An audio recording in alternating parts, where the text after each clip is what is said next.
Unang Samuel, 14 na kabanata. Nangyari nga isang araw na si Jonathan na anak ni Saul ay nagsabi sa bataan ng tagadala ng kanyang sandata, "Halika tayo dumaan sa pulutong ng mga Filisteo na nasa dakong yaon." Ngunit hindi niya pinibigay alam sa kanyang ama. At tumigil si Saul sa kaduluduluhang bahagi ng Gabaa sa ilalim ng puno ng granada na nasa Migron. At ang bayan na sa kanya ay may 600 lalaki.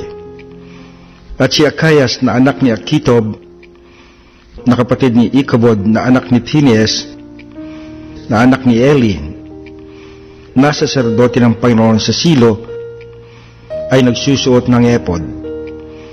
At hindi nalalaman ng bayan na si Jonathan ay yumaon. At sa pagitan ng mga daanan na pinagsikapan ni Jonathan na pagdaanan ng pulutong ng mga Filisteo, ay merong isang tila tukang bato sa isang dako at isang tila tukang bato sa kabilang dako. At ang pangalan ng isa ay Boses at ang pangalan niyong isa ay Sene. Ang isang tila tuka ay pataas sa hiligaan sa tapat ng Mikmas at ang isa ay sa timugan sa tapat ng Gabaa. At sinabi ni Jonathan sa bataan na tagadala ng kanyang sandata, "Halika tayo dumaan sa pulutong ng mga hindi tuling ito. Marahil ang Panginoon itutulong sa atin, sapagkat hindi maliwag sa Panginoon na maligtas sa pamamagitan ng marami o ng kaunti." At sinabi sa kanya ng tagadala niya ng sandata, "Gawin mo ang buong nasa loob mo. Lumiko ka, narito. Ako'y sumasa iyo ayon sa nasa loob mo." Nang magkagayoy sinabi ni Jonathan, "Narito, tayo dumaan sa mga lalaking yaon at tayo pakikilala sa kanila. Kung kailang sabihin ganito sa atin, kayo'y maghintay hanggang sa kami ay dumating sa inyo, ay maghihintay nga tayo sa ating dako at hindi natin naahunin sila.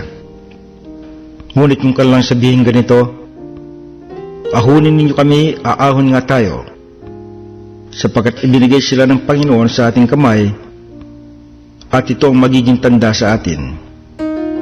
At kapwa nga sila napakilala sa pulutong ng mga Filisteo at sinabi ng mga Filisteo, "Narito ang mga Hebreo na lumabas sa mga hukay na kanilang pinagtaguan." At sumagot ang mga lalaki sa pulutong kay Jonathan at sa kanyang tagadala ng sandata at sinabi, "Ahunin ninyo kami at pagpapakitaan namin kayo ng isang bagay." At sinabi ni Jonathan sa kanyang tagadala ng sandata, "Umahon ka na kasunod ko, sapagkat ibigay sila ng Panginoon sa kamay ng Israel." At gumapang si Jonathan ng kanyang mga kamay at ng kanyang mga paa, at ang kanyang tagadala ng sandata ay kasunod niya. At sila'y nangabuwal sa harap ni Jonathan, at ang mga tiyaoy pinagpapatay ng kanyang tagadala ng sandata na kasunod niya. At yaon ang unang pagpatay na ginawa ni Jonathan at ng kanyang tagadala ng sandata sa may 20 lalaki sa may pagitan ng kalahating akre ng lupa. At nagkaroon ng panginginig sa kampamento, sa parang at sa buong bayan. Ang pulutong at ang mga mananamsam ay nagsipanginig din, lumindol. Sa gayon nagkaroon ng totoong malaking pagkayanig. At ang mga bantay ni Saul sa gabaan ng Benjamin ay tumanaw, at narito, ang karamihan ay nawawala at sila'y naparoot pa rito. Nang magkagayoy sinabi ni Saul sa bayan na kasama niya, "Magbilang kayo ngayon at inyong tingnan kung sinong umalis sa atin."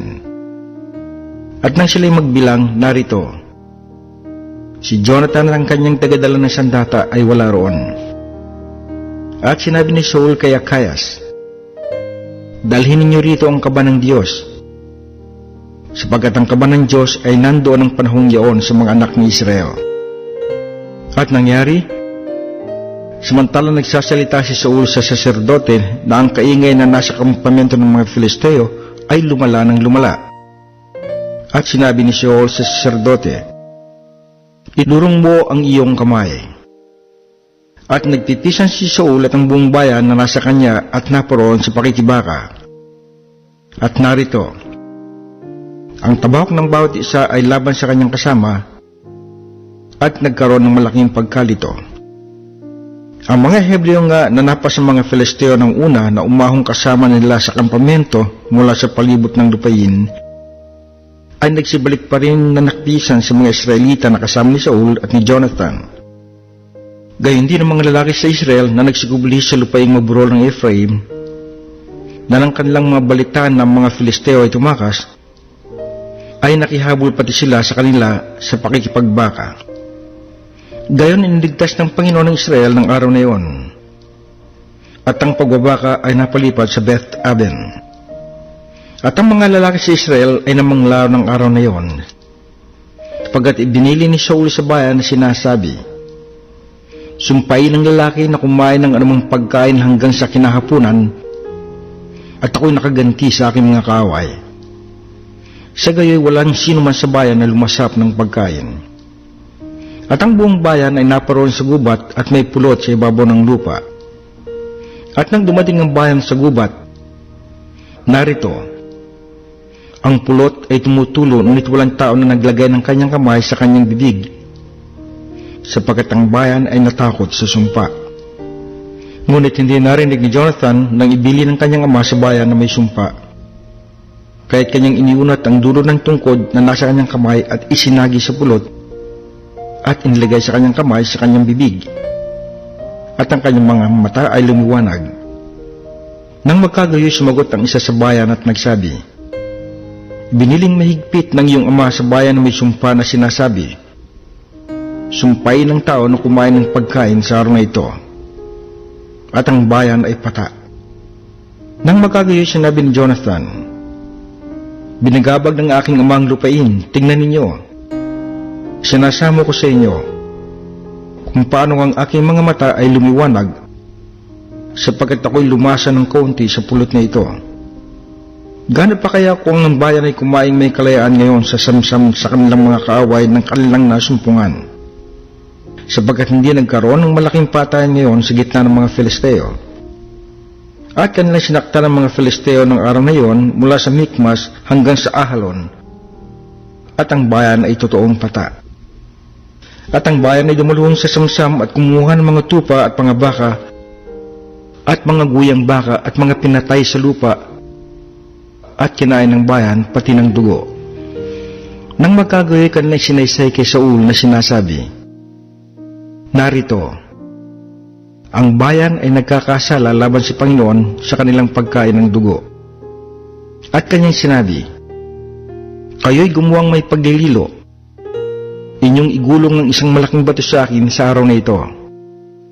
At sinabi ni Saul, "Magsikalat kayo sa bayan at inyong sabihin sa kanila, dalhin sa akin dito ng bawat tao ang kanyang baka, at ng bawat tao ang kanyang tupa, at patayin dito at kanin, at huwag nang magkasala laban sa Panginoon sa pagkain ng dugo." At dinala ng buong bayan, bawat tao, ang kanyang baka ng gabing iyon at pinatay roon.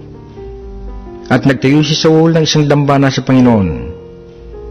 Yaon ng unang dambana na itinayo niya sa Panginoon. At sinabi ni Saul, "Ating lusungin na sundan ng mga Filisteo sa kinagabihan, at ating silang samsaman hanggang sa pagliliwanag sa umaga, at huwag tayo maglabi ng isang tao sa kanila." At kanilang sinabi, "Gawin mo ang inaakala mong mabuti sa iyo." Nang magkagayoy sinabi ng saserdote, "Tayo lumapit dito sa Diyos." At si Saul ay humingi ng payo sa Diyos, "Lulusuin ko ba na susundan ng mga Filisteo? Ibibigyan ba sila sa kamay ng Israel?" Ngunit hindi sinagot ng araw na iyon. At sinabi ni Saul, "Lumapit kayo rito, tayong lahat na puno ng bayan, at maalaman at makita kung saan nanggaling ang kasalanan ito sa araw na ito. Sapagkat buhay nga ang Panginoon na nagligtas sa Israel, na kahit si Jonathan na aking anak ay walang pagsalang mamatay, ngunit walang tao sa buong bayan na sumagot sa kanya." Nang magkagayoy sinabi niya sa buong Israel, "Lumagay kayo sa isang dako, at ako at si Jonathan na aking anak ay lalagay sa kabilang dako." At sinabi ng bayan kay Saul, "Gawin mo ang inaakala mong mabuti sa iyo." Kaya sinabi ni Saul sa Panginoon, sa Diyos ng Israel, ituro mo ang matuwid. At si Jonathan at si Saul ay napili, ngunit ang bayan ay nakatanan. At sinabi ni Saul, pagsapalaran ninyo ako at si Jonathan na aking anak. At si Jonathan ay napili. Nang magkagayo, sinabi ni Saul kay Jonathan, saysayin mo sa akin kung ano ang iyong ginawa. At sinaysay ni Jonathan sa kanya at sinabi, tunay na ako'y lumasa ng konting pulot sa dulo ng tungkod na nasa aking kamay. At narito, ako'y marapat pumatay. At sinabi ni Saul, gawing gayon ng Diyos at lalo na, sapagkat ikaw ay walang pagsalang mamamatay, Jonathan. At sinabi ng bayan kay Saul, mamamatay ba si Jonathan na gumawa nitong dakilang kaligtasan sa Israel? Malayo nawa, buhay ang Panginoon. Hindi malalaglag ang isang buhok ng kanyang ulo sa lupa, sapagkat siya'y gumawa na kasama ng Diyos sa araw na ito. Sa gayon niligtas ng bayan si Jonathan, ano pat siya'y hindi namatay. Nang magkagayoy, umahon si Saul na mula sa pagsunod sa mga Filisteo, at ang mga Filisteo ay naparoon sa kanilang sariling dako. Nang masakop nga ni Saul ang kaharian sa Israel, ay bumakas siya laban sa lahat niyang mga kaway sa bawat dako, laban sa Moab, at laban sa mga anak ni Ammon, at laban sa Edom, at laban sa mga hari sa Soba, at laban sa mga Filisteo. At saman siya pumihit, ay kanyang binabagabag sila. At kanyang ginawang may katapangan at sinakta ng mga Amalekita, at iniligtas ang Israel sa mga kamay ng mga sumamsam sa kanila. Ang mga anak nga ni Saul ay si Jonathan at si Isui at si Melchishua, at ang pangalan ng kanyang dalawang anak na babae ay ito. Ang pangalan ng panganay ay Merab, at ang pangalan ng bata ay Michal. At ang pangalan ng asawa ni Saul ay Ahinoam na anak ni Ahimaas, at ang pangalan ng kanyang kapitan sa hukbo ay Abner na anak ni Ner, amay ni Saul. At si Cis ay ama ni Saul, at si Ner na ama ni Abner ay anak ni Abiel.